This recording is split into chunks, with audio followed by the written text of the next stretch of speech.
આજે આપણે ધોરણ 12 ચેપ્ટર નંબર 3 વિદ્યુત રસાયણ જે શરૂ કરવા જઈ રહ્યા છે. ચેપ્ટર નંબર 2 દ્રાવણો જે અગાઉ આપણે પૂરું કર્યું હતું. ત્યારબાદ આજે એક નવું ફિઝિકલ કેમેસ્ટ્રીનું ચેપ્ટર વિદ્યુત રસાયણ જે આજે આપણે શરૂ કરવા જઈ રહ્યા છે. ગુજરાત બોર્ડ અને નીટ JEE ના પોઈન્ટ ઓફ વ્યૂથી જોઈએ તો આ ચેપ્ટર જે છે એ ખૂબ જ ઉપયોગી એવું જે છે એ ચેપ્ટર છે. ચેપ્ટરની જો શરૂ કરતા પહેલા બે બેઝિક માહિતી જે છે એ જોઈએ તો આપણે રેડોક્સ પ્રક્રિયા જે છે કે જે ધોરણ 11 માં તમારા ચેપ્ટર આવે છે એમાં તમે જે છે એ ભણીને આવેલા છો. જેમ કે ઓક્સિડેશન જે છે એ કોને કહેવાય તો કે ઇલેક્ટ્રોન ગુમાવવાની જે ક્રિયા થશે એને જે છે એ કહેવાશે ઓક્સિડેશન કહેવાશે. અને આ ક્રિયા જે છે એ ધન ધ્રુવ ઉપર થશે જેને આપણે એનોડ એવું રીતે જે છે એ કહી શકીએ. રિડક્શન જે છે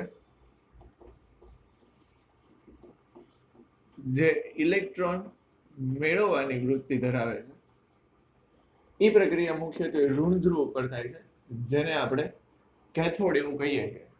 તમને મિત્રો ખ્યાલ હશે કે આપણા ઘરમાં જે ટીવી છે એનું જે રિમોટ ની અંદર જે સેલ છે તે સેલ જે બેટરીનો આપણે ઉપયોગ કરીએ છીએ ઈ તથા જે લોખંડ ઉપર કાટ લાગવાની જે પ્રક્રિયા છે આ બધી પ્રક્રિયા જે છે એ વિદ્યુત રસાયણની જે ઘટનાઓ છે એને આભારી છે. બીજી જો હું તમને વાત કરું તો વિદ્યુત રસાયણ ચેપ્ટર જે છે આ ચેપ્ટરમાં મુખ્યત્વે જે છે એ બે ઉર્જાનો જે છે એકબીજામાં આંતર પરિવર્તન જે છે એ થાય છે અને જેને કારણે અહીંયા તમને અલગ અલગ બાબતો જે છે એ જોવા મળે છે. જેમ કે વાત કરીએ તો વિદ્યુત રસાયણમાં મુખ્ય બે ઉર્જાઓ વિદ્યુત ઉર્જા અને રસાયણ ઉર્જા વિદ્યુત ઉર્જા અને રસાયણ ઉર્જા આ બંને ઉર્જાઓ જે છે એ એકબીજાની અંદર જે છે એ આંતર પરિવર્તનશીલ જે છે એ થાય છે અને જેને કારણે આપણને અલગ અલગ જે છે એ બાબતો આ ચેપ્ટરમાં જે છે એ જોવા મળશે. જેમ કે વિદ્યુત ઉર્જાનું રાસાયણિક ઉર્જામાં રૂપાંતર એ આપણને વિદ્યુત વિભાજન કોષ તમને યાદ હોય તો તમે ધોરણ 10 માં જે છે ઇલેક્ટ્રોપ્લેટિંગ કોષ જે ભણેલા હતા એમાં જે છે એ વિદ્યુત વિભાજન કોષ આવતો હતો. એ વિદ્યુત વિભાજન કોષમાં જે છે એ વિદ્યુત ઉર્જાનું રાસાયણિક ઉર્જામાં જે છે એ રૂપાંતર થતું હતું. ત્યારબાદ રાસાયણિક ઉર્જાનું વિદ્યુત ઉર્જામાં રૂપાંતર આ રાસાયણિક ઉર્જાનું વિદ્યુત ઉર્જામાં રૂપાંતર છે એ ગેલ્વેનિક કોષમાં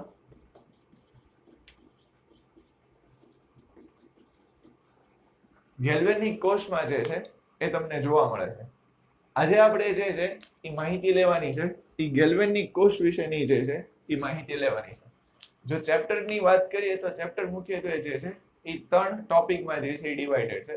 જેમ કે ગેલ્વેનિક કોષ છે, વિદ્યુત વિભાજન કોષ છે અને દ્રાવણોમાં વાહકતા છે. આ 3 મુખ્ય જે છે આ ચેપ્ટરના જે છે એ ટોપિક છે.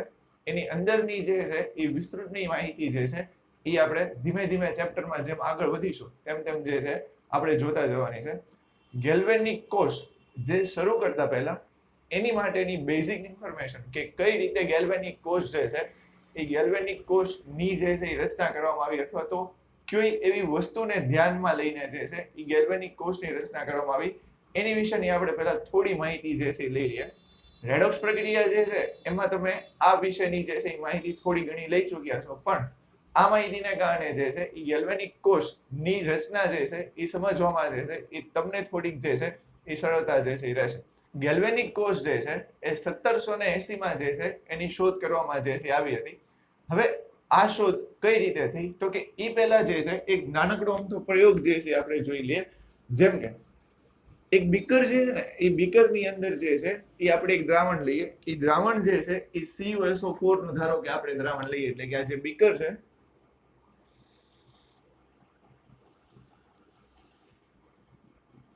એ બીકરમાં મેં CuSO4 નું દ્રાવણ ભરી દીધું. હવે જો આ CuSO4 ના દ્રાવણની આપણે વાત કરીએ ને તો આ CuSO4 નું દ્રાવણ જે છે એ તમને ભૂરા રંગનું જે છે એ જોવા મળશે. આ સિવાય તમને ખ્યાલ હશે કે આની અંદર મુખ્યત્વે બે આયનો જે છે આવેલા છે. પહેલું જે છે એ Cu2+ આયન અને બીજું જે છે એ SO4 2 માઇનસ આયન જે રહેલું છે. હવે ધારો કે આ જે CuSO4 ભરેલું જે બીકર છે એની અંદર હું ઝિંક ધાતુનો સળિયો જે છે એ મૂકી. ઝિંક ધાતુનો સળિયો જે છે એ મૂક્યા બાદ જો આપણે થોડી વાર રહીને જે છે આનું અવલોકન કરીએ તો કાંક બીકરની અંદર ઝિંકના ધાતુનો જે સળિયો છે એની પરિસ્થિતિ જે છે એ કાંક તમને આવી રીતે જે છે જોવા મળશે. જેમ કે પહેલા કરતા જે છે એ ઝિંકના ધાતુનો સળિયો જે છે એનું વજન જે છે ને એ તમને કેવું થયેલું જોવા મળશે તો કે ઓછું થયેલું જોવા મળશે. હવે બહુ સ્વાભાવિક વસ્તુ છે કે આ જે ઝિંકના ધાતુના સળિયાનું વજન જે ઓછું થયું છે હવે એની પાછળનું કારણ જે છે એ કુપોષણ તો છે નહીં. તો એની પાછળનું મુખ્ય કારણ જે છે એ શું છે તો કે એની પાછળનું કારણ આ ઓક્સિડેશન અને રિડક્શન જે છે થતી પ્રક્રિયાઓ જે છે.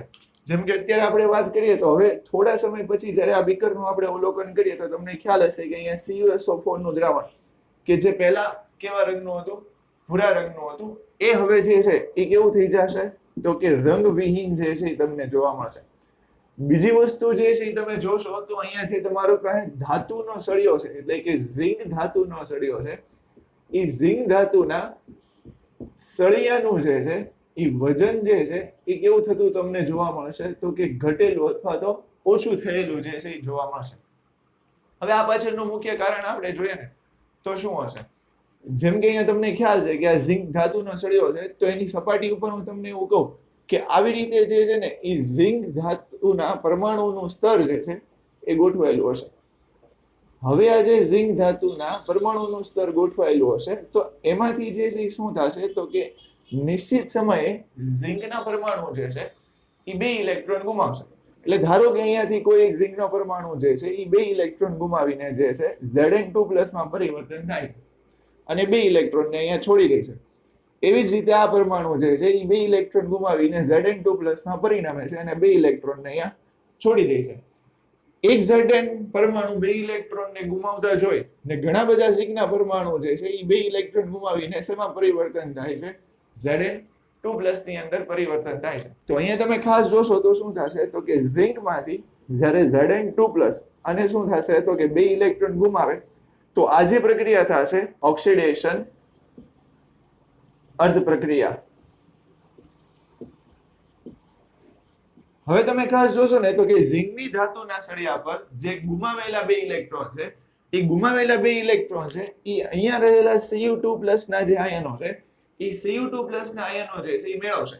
તો ખાસ તમે જોવો ને તો Cu2+ ના જે આયનો છે એ ગુમાવેલા 2 ઇલેક્ટ્રોનને મેળવી અને શેમાં પરિવર્તિત થશે તો કે Cu માં પરિવર્તિત થશે. તો એને કારણે તમને જે છે એ કાંઈક કુલ પ્રક્રિયા એટલે જેમ આપણે આને ઓક્સિડેશનની અર્ધ પ્રક્રિયા કીધી કેમ કે આમાં ઇલેક્ટ્રોન ગુમાવતા હતા તો એવી જ રીતે અહીંયા જે છે એ શું થશે તો કે જે ગુમાવેલા 2 ઇલેક્ટ્રોન છે એ Cu2+ મેળવે છે તો એને કારણે આ પ્રક્રિયાને આપણે જે છે એ શું કહેશું તો કે રિડક્શન અર્ધ પ્રક્રિયા.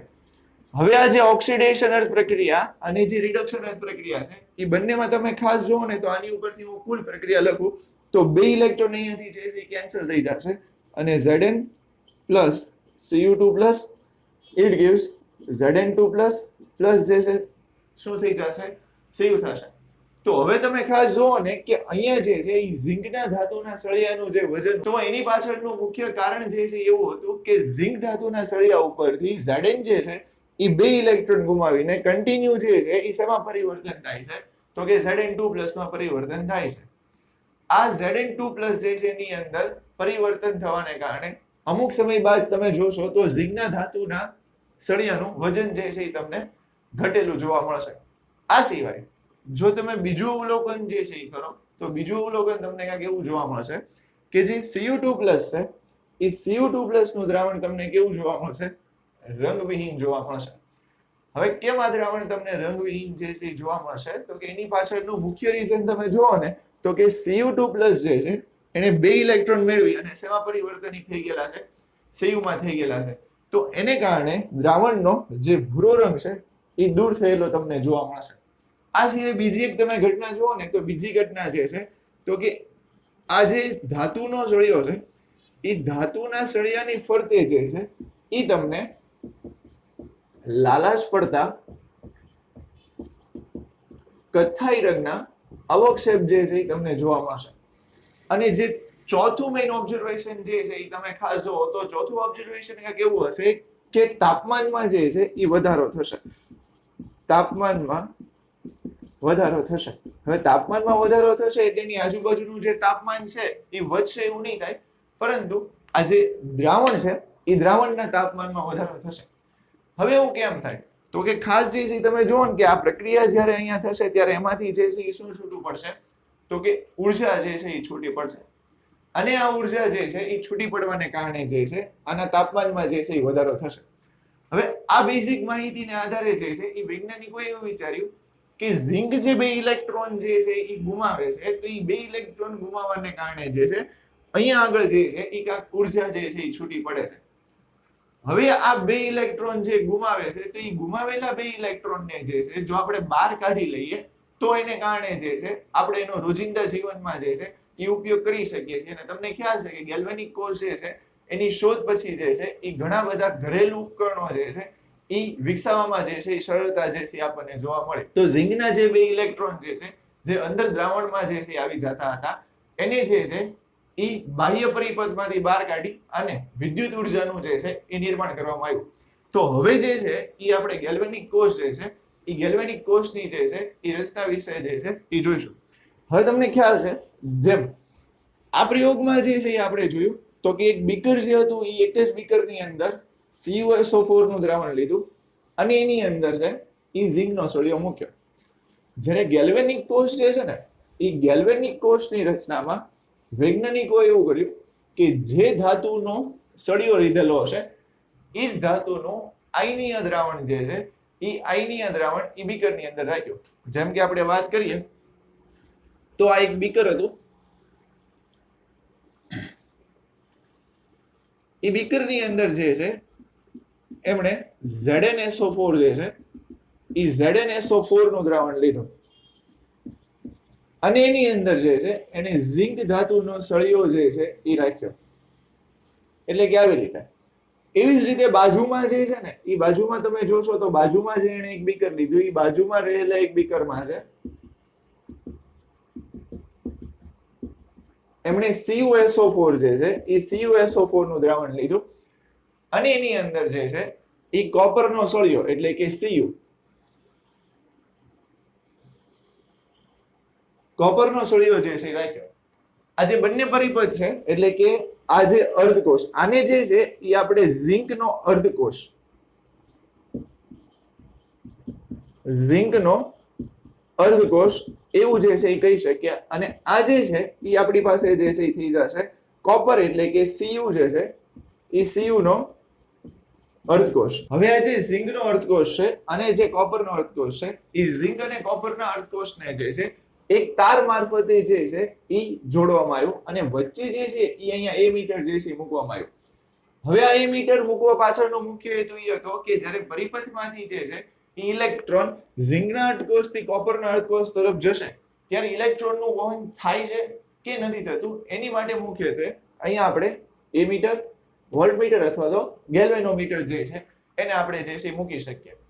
હવે જેમ આપણે અગાઉના જે છે એ ટોપિકમાં જે છે એ જોયું કે CuSO4 ના દ્રાવણની અંદર જ્યારે આપણે ઝિંક ધાતુનો સળિયો જે છે એ રાખેલો હતો તો ઝિંક જે છે એ 2 ઇલેક્ટ્રોન ગુમાવતું હતું અને જે છે એ 2 ઇલેક્ટ્રોન ગુમાવી અને ત્યાં ઓક્સિડેશનની પ્રક્રિયા જે છે એ કરતું હતું. બીજું જો ફરીથી યાદ દેવડાવી દઉં તો ઓક્સિડેશનની પ્રક્રિયા જે છે એ હંમેશા જે છે એ એનોડ ઉપર જે છે એ થશે અને જે રિડક્શનની પ્રક્રિયા જે છે એ રિડક્શનની પ્રક્રિયા જે છે એ હંમેશા ક્યાં તમને થતી જોવા મળશે તો કે કેથોડ પર જે છે એ થતી જોવા મળશે. હવે ખાસ અહીંયા તમે જોશો ને તો અહીંયા બધે જે છે એ ઝિંકના પરમાણુ જે છે એ આવેલા હશે. હવે આ જે ઝિંકના પરમાણુ છે ને એ શું કરશે તો કે એ 2 ઇલેક્ટ્રોન જે છે એ ગુમાવશે અને જે છે એ શેની અંદર પરિવર્તન થશે તો કે Zn2+ માં જે છે એ પરિવર્તન થશે. અને જે 2 ઇલેક્ટ્રોન છે એ 2 ઇલેક્ટ્રોન બાહ્ય પરિપથ મારફતે જે છે એ ભ્રમણ કરતા કરતા જે છે એ બીજી સાઈડ રાખેલા કોપરના અર્ધકોષમાં જશે. હવે તમને ખ્યાલ છે કે CuSO4 નું જે દ્રાવણ છે એની અંદર 2 આયનો છે તો કે એક જે છે એ Cu2+ અને બીજું જે છે એ SO4(2-). બાહ્ય પરિપથ મારફતે જે 2 ઇલેક્ટ્રોન એ વહન કરતા કરતા જે છે એ કોપરના અર્ધકોષમાં જાય છે. ત્યાં જે આ Cu2+ ના આયનો છે એ Cu2+ ના આયનો બે ઇલેક્ટ્રોનને મેળવે છે અને બંને ઇલેક્ટ્રોનને મેળવી અને જે છે એ શેમાં પરિવર્તન થાય છે તો કે કોપરમાં પરિવર્તન થાય છે એટલે કે Cu2+ જે છે એ Cu2+ બે ઇલેક્ટ્રોનને મેળવી અને કોપરમાં પરિવર્તન થાય છે જેમ અહીંયા જે છે એ ઝિંક જે છે એ બે ઇલેક્ટ્રોન ગુમાવી અને Zn2+ માં જે છે એ આપણને પરિવર્તિત થતું જે છે એ જોવા મળે છે એટલે આ જે છે એ ઓક્સિડેશનની પ્રક્રિયા જે છે એ થશે અને આ જે પ્રક્રિયા જે છે એ થશે રિડક્શનની પ્રક્રિયા જે છે એ થશે હવે અહીંયા જે છે એ તમે જુઓ ને તો આ પ્રોસેસમાં જે છે એ શું થાય છે તો કે જે રાસાયણિક ઉર્જા જે છે રાસાયણિક ઉર્જા જે છે એ રાસાયણિક ઉર્જાનું જે છે એ શેમાં રૂપાંતર થાય છે તો કે વિદ્યુત ઉર્જા જે છે એ વિદ્યુત ઉર્જામાં જે છે એ રૂપાંતર થતું આપણને જોવા મળે છે બીજી જો આપણે વાત કરીએ ને તો બીજી અહીંયા વાત શું જોવા મળશે તો કે ખાસ તમે જુઓ ને તો અહીંયા ઓક્સિડેશન થાય છે અહીંયા રિડક્શન થાય છે તો જ્યારે ઓક્સિડેશન અને રિડક્શન બંને થતું હોય તો એવી પ્રક્રિયાને જે છે એ આપણે કેવી પ્રક્રિયા કહીએ છીએ તો કે રેડોક્સ પ્રક્રિયા કહીએ છીએ એટલે જે ગેલ્વેનિક કોષ છે એ ગેલ્વેનિક કોષમાં આપમેળે થતી રેડોક્સ પ્રક્રિયા જે છે એ આપણને જોવા મળે છે જેમ કે અહીંયા તમે ખાસ જોવો તો ઝિંક જે છે એની જાતે જે છે બે ઇલેક્ટ્રોન ગુમાવી અને Zn2+ માં પરિવર્તિત થાય છે એવી જ રીતે Cu2+ બે ઇલેક્ટ્રોન મેળવીને જે છે એ કોપરમાં પરિવર્તિત થાય છે એટલે ઓક્સિડેશન અને રિડક્શન બંનેની પ્રક્રિયા થાય છે એટલે એ પ્રક્રિયાને કેવી કહેવાય છે રેડોક્સ પ્રક્રિયા હવે તમને બધાને ખ્યાલ હશે કે થર્મોડાયનેમિક્સ માં જે છે એ આપણે વાત કરી હતી કે જો ડેલ્ટા G નું મૂલ્ય જે છે એ ઋણ હોય તો એવી પ્રક્રિયા જે છે એ તમને કેવી થતી જોવા મળે તો કે આપમેળે થતી પ્રક્રિયા જોવા મળે એટલે પહેલી વાત આપણે અહીંયા જોઈએ તો ગેલ્વેનિક કોષ જે છે એ ગેલ્વેનિક કોષમાં આપમેળે થતી રેડોક્સ પ્રક્રિયા જે છે એ જોવા મળે કે જેની માટે ડેલ્ટા G જે છે એ ડેલ્ટા G નું મૂલ્ય જે છે એ આપણને કેવું જોવા મળશે તો કે ઋણ જોવા મળે છે બીજી વસ્તુ તમે જોશો ને તો હવે અહીંયા કેવું થશે કે ઝિંક ધાતુનો જે પરમાણુ એટલે કે અહીંયા જે ઝિંકનો જે સળિયો આપેલો છે એનું જો હું તમને વાત કરું તો એનું કાંઈક પરમાણુય સ્તર જે છે એ કાંઈક આવી રીતે હશે કે ઝિંક ધાતુના સળિયા ઉપર એનું પરમાણુનું સ્તર જે છે એ કાંઈક આપણને આવી રીતે જોવા મળશે હવે અહીંયા આપણે જે છે એ જોશું ને તો શું થશે તો કે ઝિંક જે છે ને એ ઝિંક જે છે એ બે ઇલેક્ટ્રોન ગુમાવી અને Zn2+ માં પરિવર્તિત થશે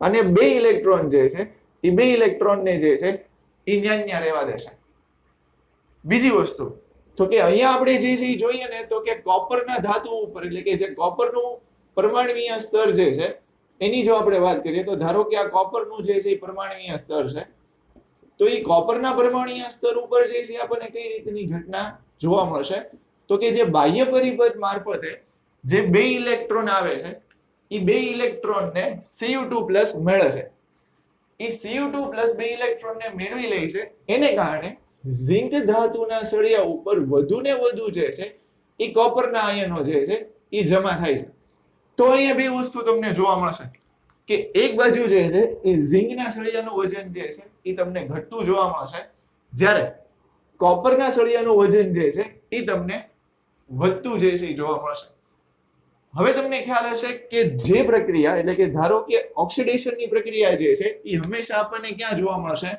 તો કે એનોડ ઉપર જોવા મળશે અને રિડક્શનની પ્રક્રિયા જે છે એ આપણને ક્યાં જોવા મળશે કેથોડ પર જે છે એ જોવા મળશે હવે આપણને ખ્યાલ છે કે એનોડ એટલે ધન ધ્રુવ જેને આપણે પ્લસની સાઇન વડે જે છે એ દર્શાવીએ અને કેથોડ જેને આપણે ઋણ ધ્રુવ કહીએ છીએ એને આપણે ઋણની સાઇન વડે જે છે એ દર્શાવીએ પરંતુ ગેલ્વેનિક કોષના કેસમાં જે છે અહીંયા કોઈ નવી વસ્તુ જે છે જોવા મળે છે કે એનોડ જે છે એને ઋણની નિશાની અને કેથોડ જે છે એને ધનની નિશાની વડે જે છે એ દર્શાવવામાં આવે છે હવે ખાસ આપણને ખબર છે કે મુખ્ય કન્સેપ્ટ કે એનોડ ઉપર હંમેશા ઓક્સિડેશન થશે એટલે કે ઇલેક્ટ્રોન ગુમાવવાની ક્રિયા અને કેથોડ ઉપર જે છે એ રિડક્શનની ક્રિયા થશે જેમાં ઇલેક્ટ્રોન જે છે એ મેળવશે પણ ખાસ તમે જુઓ ને તો જ્યારે આની થિયરી વિદ્યાર્થીઓ લખતા હોય છે ત્યારે મુખ્ય તકલીફ જે છે ત્યાં પડે છે કે એનોડ ને માઇનસ અને કેથોડ ને પ્લસ દર્શાવવામાં જે છે ભૂલ કરે છે તો સામાન્ય રીતે આપણે આને જોઈએ તો આપણે આને બેઝિક સૂત્ર જે છે એ યાદ રાખી શકીએ એટલે કે LON કે જે આપણે લેતા હોઈએ છીએ લોન એટલે જે છે એ મુખ્યત્વે શું થઈ જશે તો કે left side oxidation anode negative. ફરીથી એક વખત કહું છું કે left side oxidation anode negative એટલે ખાસ અહીંયા જોશો ને એટલે કે ડાબી બાજુ ઓક્સિડેશન એનોડ જે છે એ તમને કેવો જોવા મળશે ઋણ વિદ્યુત ધ્રુવ જે છે એ તમને જોવા મળશે એટલે કે લેફ્ટ સાઈડ ઓક્સિડેશન એનોડ જે છે એ નેગેટિવ જે છે થશે. તો આ મુખ્ય જે છે ને એ ગેલ્વેનિક કોષની રચના હતી.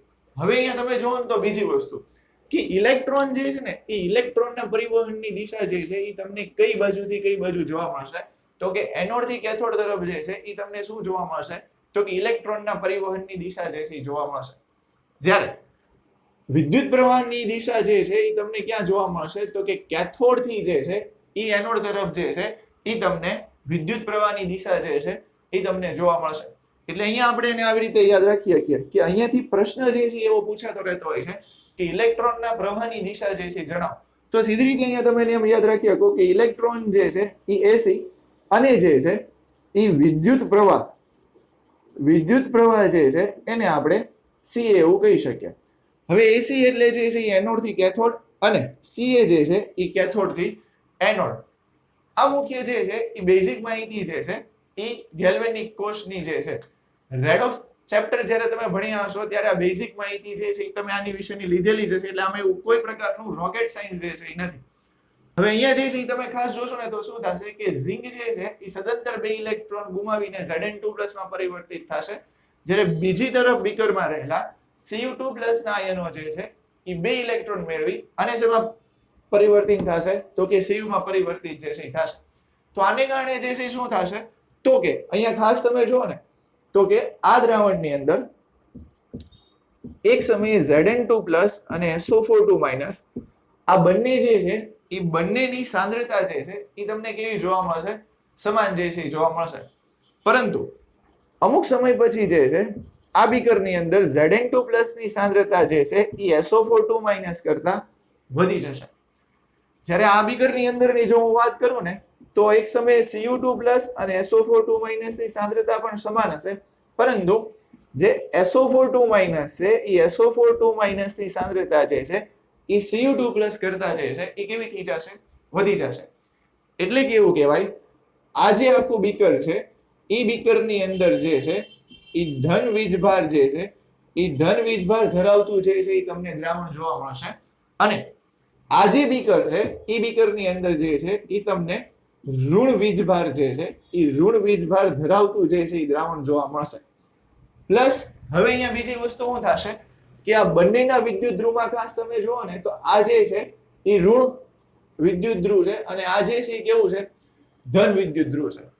જેમ આપણે અહીંયા વાત કરી કે દ્રાવણમાં ધન વીજભારનું મૂલ્ય જે છે એ સતત ને સતત વધે છે.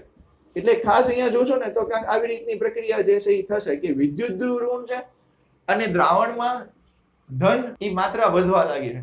તો એને કારણે બે વસ્તુ થશે કે જે 2 ઇલેક્ટ્રોન અહીંયાથી છૂટા થાય છે એને આ પોઝિટિવ ચાર્જ જે છે એ આકર્ષિત કરી લેશે અને 2 ઇલેક્ટ્રોન એટલે કે જે બાહ્ય પરિપથમાં ઇલેક્ટ્રોનનું વહન થાય છે એને ઓછું કરશે. અથવા તો અહીંયા બીજી વસ્તુ એવી પણ થઈ શકે કે સમાન વીજભારને કારણે આ બધા જે આયનો છે એની વચ્ચે જે છે એ શું થશે અપાકર્ષણ થશે. એવી રીતની જ વાત તમે અહીંયા કાંઈક કરીએ ને તો કે અહીંયા તમે જોશો ને તો ઋણ વીજભાર જે છે એ વધવા મળશે કેમ કે અહીંયા જે છે એ SO4 ની સાંદ્રતા વધારે છે. તો ઋણ વીજભાર વધવાને કારણે જે છે કેવું થશે કે જ્યારે બાહ્ય પરિપથમાંથી જો કોઈ ઇલેક્ટ્રોન જે છે એ દાખલ થશે તો ઇલેક્ટ્રોનનો વીજભાર જે છે કેવો છે ઋણ વીજભાર છે. તો અહીંયા ઋણ વીજભાર જે છે એ વધારે છે તો ઋણ વીજભાર જે છે આપણી પાસે કેવું છે વધારે માત્રામાં છે તો સમાન વીજભાર વચ્ચે જે છે અપાકર્ષણ થશે. એટલે એક રીતે જે છે કહીએ ને તો આ જે કોષ છે એ કોષની અંદર જે છે એ આપણને વિદ્યુતીય તટસ્થતા જે છે એ જોવા મળશે નહીં. એટલે કે અમુક સમય પછી આમાંથી ઇલેક્ટ્રોનનું વહન થતું જે છે એ કેવું થઈ જશે અટકી જશે. એટલે કે જે કોષમાં વિદ્યુતીય તટસ્થતા જે છે એ ગુમાવશે. તો આખી પ્રક્રિયા દરમિયાન તમે જુઓ ને તો શું થાય તો કે પ્રક્રિયા જ્યારે શરૂ હશે ત્યારે Zn2+ ની જે છે એ સાંદ્રતા જે છે એ વધશે અને Cu2+ છે એ Cu2+ ની સાંદ્રતા જે છે એ તમને કેવી જોવા મળે છે? તો કે ઘટતી જે છે એ તમને જોવા મળે છે. હવે આ ગેલ્વેનિક કોષમાં વિદ્યુતીય તટસ્થતા જે છે એ જળવાતી નથી. તો એને કારણે જે છે મુખ્યત્વે શું થશે? તો ઇલેક્ટ્રોનનું વહન અને વિદ્યુત પ્રવાહનું વહન જે છે એ અટકી જશે અને કોષ જે છે એ બંધ થઈ જશે. તો હવે એવા સમયે જે છે શું થશે? તો કે ક્ષાર સેતુ નામનો એક વ્યક્તિ જે છે એ માર્કેટમાં આવશે. હવે મુખ્યત્વે જે છે એ તમે જુઓ ને તો ક્ષાર સેતુ જે છે એ શું? તો ક્ષાર સેતુ જે છે એનું પહેલું અને મુખ્ય કામ જે હશે એ કોષમાં જે છે એ પ્રક્રિયાને શરૂ કરવાનું હશે. એની જો હું તમને બેઝિક માહિતી આપું તો એ યુ આકારની નળી ધરાવતું એક એની એવી રચના હશે, પ્લસ એની અંદર જે છે એ KCl, KNO3, NH4Cl, NH4NO3 જેવા વિદ્યુત વિભાજ્ય દ્રાવણો એ જેલીના સ્વરૂપમાં જે છે એ અંદર ઉમેરવામાં આવશે. હવે અહીંયા જે છે ને હું ક્ષાર સેતુ જે છે એની રચના જે છે દોરું. તો ક્ષાર સેતુની રચના જે છે એ કાંઈક આપણને આવી રીતની જે છે જોવા મળશે કે ક્ષાર સેતુમાં આપણે ધારો કે એક વિદ્યુત વિભાજ્ય દ્રાવણ જે છે એ લઈ લઈએ તો કે KCl. આ બંને બાજુ જે છે એ રૂના પૂમડા જે છે એ લગાડેલા છે. આની અંદર જે છે એ KCl નું દ્રાવણ ભરેલું છે. હવે KCl નું જે દ્રાવણ છે એમાં બે આયનો મુખ્યત્વે જે છે હશે. તો કે એક જે છે એ K+ અને બીજું જે છે એ Cl-. તો હવે પહેલા જે છે એ મુખ્ય વાત કરીએ કે આપણે જેમ જોયું એમ કે કોષમાં જે છે એ વિદ્યુતીય તટસ્થતા જળવાઈ નહોતી, એટલે કે એક બીકરમાં જે છે એ ધન વીજભાર જે છે એ વધી ગયો હતો. બીજું જે બીકર છે એ બીજા બીકરમાં ઋણ વીજભાર જે છે એ વધી ગયો હતો. એને કારણે જે છે એ ક્રિયા જે છે એ ઊભી રહી ગઈ હતી ઇલેક્ટ્રોનના વહનની. તો હવે આપણે જે છે એ ક્ષાર સેતુને જે છે અંદર દાખલ કર્યો. હવે જે છે આ ક્ષાર સેતુની જો તમે વાત કરો તો ક્ષાર સેતુની અંદર મેં તમને એવું કીધું વિદ્યુત વિભાજ્ય દ્રાવણ જે છે ઉમેરવામાં આવશે. ડાબી બાજુના બીકરમાં તમે ધ્યાનથી જોવો ને તો જે છે એ શું થયેલું છે? તો કે જે ધન વીજભાર છે એ ધન વીજભારનું મૂલ્ય વધેલું છે. તો હવે અહીંયાથી જે છે ને Cl- આયનો કે જે ઋણ વીજભાર ધરાવે છે એ લગરી કેવું જે છે એ ડાબી બાજુના બીકરમાં જે છે એ આવશે અને આ દ્રાવણની અંદર જે છે એ વિદ્યુતીય તટસ્થતા જે છે એ જાળવશે. હવે એવી જ રીતે અહીંયા તમે જોશો તો શું થયેલું છે? તો કે ઋણ વીજભારનું મૂલ્ય આ દ્રાવણની અંદર વધી ગયું છે. તો K+ ના લગરી કેવા આયનો જે છે એ આ બીકરની અંદર દાખલ થશે અને ફરીથી જે છે એ પ્રક્રિયાને જે છે એ શરૂ કરશે. એટલે કે Cl- અને K+ આ બંનેના આયનો બીકરની અંદર આવી અને ફરીથી ઇલેક્ટ્રોનના વહનની પ્રક્રિયા એનોડ થી કેથોડ તરફ જે છે એ શરૂ કરશે. તો ક્ષાર સેતુ માટેનું જો તમે પહેલું કાર્ય જે છે જો તો ક્ષાર સેતુ જે છે એ શું કરશે? પહેલા તો કે કોષનું કાર્ય શરૂ કરશે અને વિદ્યુતીય તટસ્થતા જાળવશે. બીજું જો તમે ક્ષાર સેતુનો મુખ્ય પોઈન્ટ જે છે તમે જોશો તો શું કરશે? તો કે પરિપથમાં ઇલેક્ટ્રોનનું વહન કરશે. આ સિવાય ત્રીજો જે છે તમે મુખ્ય પોઈન્ટ જે છે જો તો શું થશે? તો કે ક્ષાર સેતુ જે છે એ ક્ષાર સેતુ જે છે એ આંતરિક પરિપથ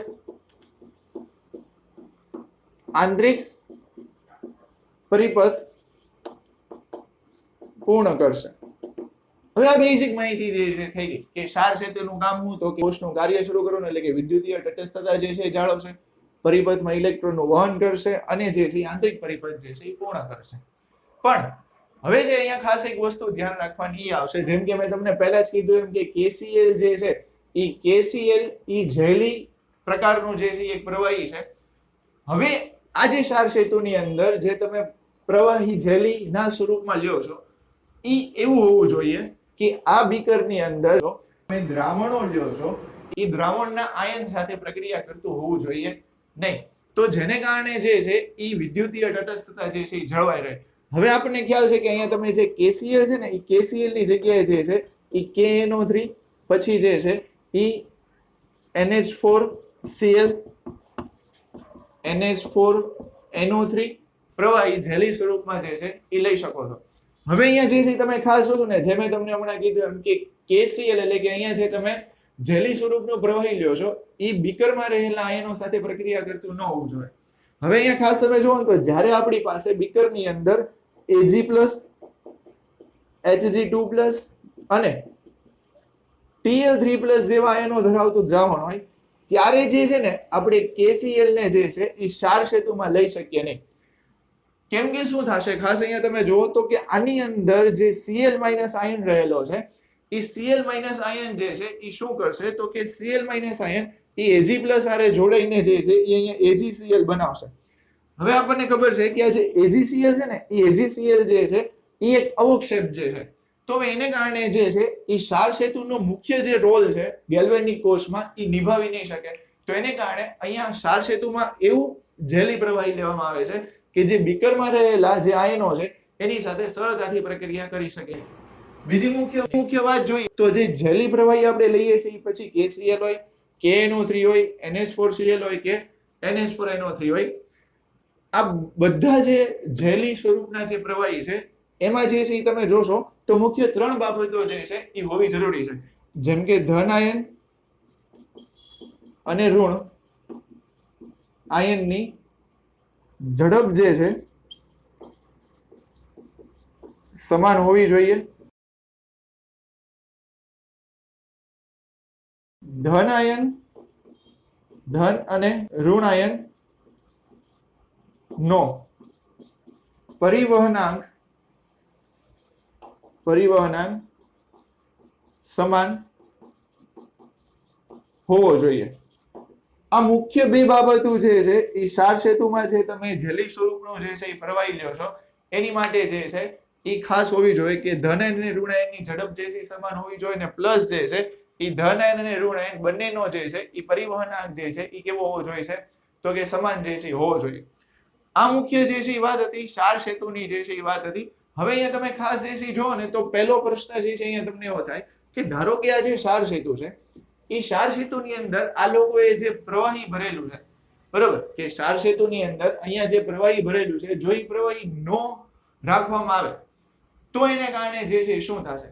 ખાસ જે છે અહીંયા તમે જોશો ને કે જો આની અંદર તમે પ્રવાહી ભરતા નથી અથવા તો અહીંયા જે રૂનું કુંબડું લાખેલું છે એ તમે રાખતા નથી તો એને કારણે જે છે શું થશે તો અહીંયા જે Zn2+ ના આયનો જે છે એ Zn2+ ના આયનો એ નળી મારફતે ઉપરની તરફ જશે અને બાજુનું જે બીકર છે એ બાજુના બીકરમાં રહેલા SO4 ના આયનો જે છે એ નળી મારફતે ઉપર જશે. એટલે કે અહીંયા જે છે ને તમે ખાસ જોશો ને તો અહીંયા ધન વીજભાર થશે અને અહીંયા જે છે એ ઋણ વીજભાર જે છે તમને જોવા મળશે. એટલે છે ને અહીંયા આગળ તમને કાંઈક પોટેન્શિયલ જે છે જોવા મળશે. હવે આ જે પોટેન્શિયલ છે એ મુખ્યત્વે જે છે એ જંક્શન પોટેન્શિયલ જે છે એવું કહેવાશે.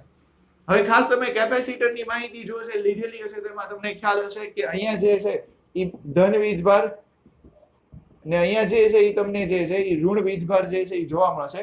હવે મુખ્યત્વે જે છે અહીંયા શું થશે તો કે ધન વીજભાર અને ઋણ વીજભાર જે છે એને કારણે જે છે અહીંયા EMF જે છે એ તમારી પાસે ઉદ્ભવશે અને આ જે EMF ની જે દિશા હશે એ જે છે એ કઈ તરફ હશે તો કે ધન વીજભારથી ઋણ વીજભાર તરફ હશે. હવે ખાસ અહીંયા તમે જુઓ તો ધન વીજભારથી ઋણ વીજભાર તરફ જે EMF ની દિશા હશે એટલે કે આપણે જે પહેલા મુખ્ય પરિપથની વાત કરીએ તો મુખ્ય પરિપથ જે છે એ મુખ્ય પરિપથમાં ધન વીજભારથી ઋણ વીજભાર એટલે કે EMF ની દિશા જે છે EMF ની દિશા જે છે એ કાંઈક આ તરફ છે. એવી જ રીતે જો અહીંયા આપણે દ્રાવણ ક્ષાર સેતુમાં લીધેલું નહીં હોય તો એને કારણે શું થશે તો કે અહીંયા એક પોટેન્શિયલ ઊભું થશે એટલે કે જંક્શન પોટેન્શિયલ ઊભું થશે અને અહીંયા EMF ની દિશા જે છે એ આપણને આ તરફ જે છે જોવા મળશે ધન વીજભારથી ઋણ વીજભાર તરફ. એટલે અહીંયા મુખ્યત્વે થશે શું તો કે જે વોલ્ટેજના મૂલ્યમાં જે છે એ શું થતો આપણને જોવા મળશે ઘટાડો જે છે એ તમને થતો જોવા મળશે. તો હવે અહીંયા જે છે તમે ખાસ જો ને તો એને કારણે જે છે આની અંદર જે છે એ વિદ્યુત વિભાજ્ય દ્રાવણ જે છે એ ઉમેરવામાં આવશે.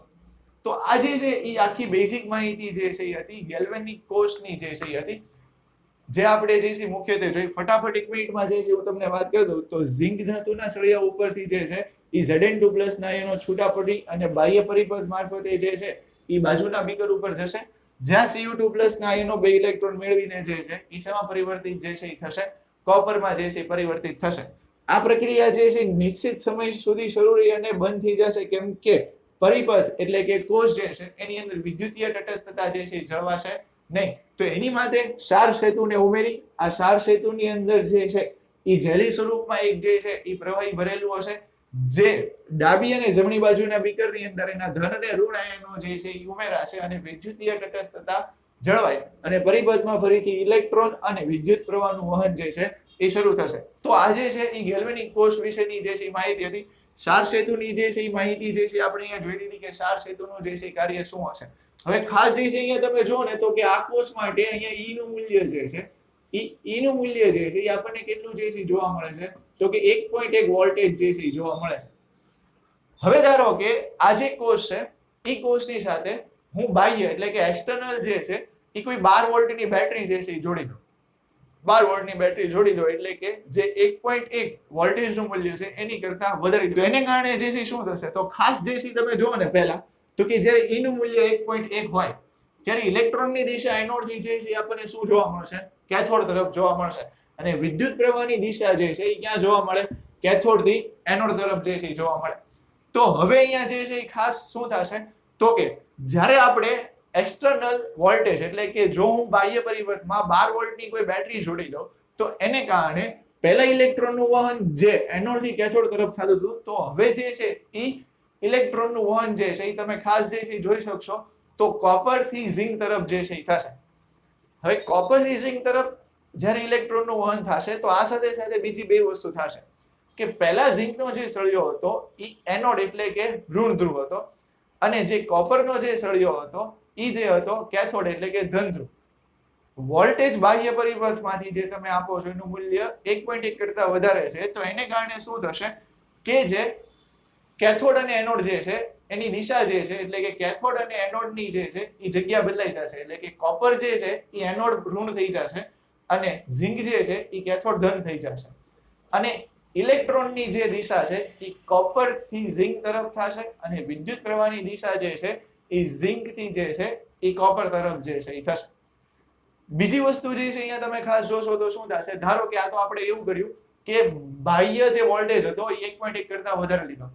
ધારો કે જે આપણે બાહ્ય વોલ્ટેજ જે છે ઉમેરીએ છીએ એ 1.1 કરતા ઓછો છે 1.1 કરતા ઓછો છે એટલે અહીંયા શું થશે તો કે જો વોલ્ટેજનું મૂલ્ય 1.1 કરતા ઓછું હોય તો એને કારણે જે છે એ પરિપથમાં ઇલેક્ટ્રોનની દિશા કે વિદ્યુત પ્રવાહની દિશામાં કોઈ ફેરફાર થશે નહીં.